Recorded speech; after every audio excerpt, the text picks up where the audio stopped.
Hello and welcome to this application for evaluating the strength of shear keys for grouted piles, developed by the navelarc.com.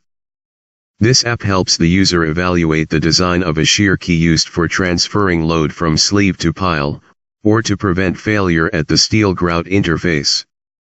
Let's take a tour of this application. This is the welcome page, which provides directions on using the spreadsheet, and cites references.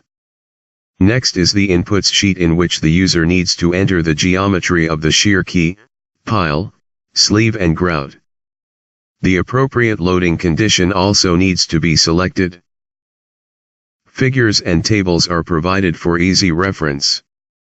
Once inputs are provided, the app calculates the outputs.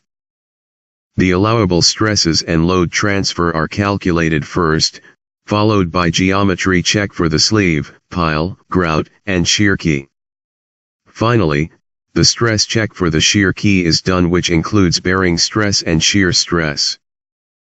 All the calculations are done based on the API RP2A section 7.4. That was about the shear key design for grouted piles developed by the navelarc.com. Please visit the website to know more about it, and please provide us your valuable feedback. Thank you very much.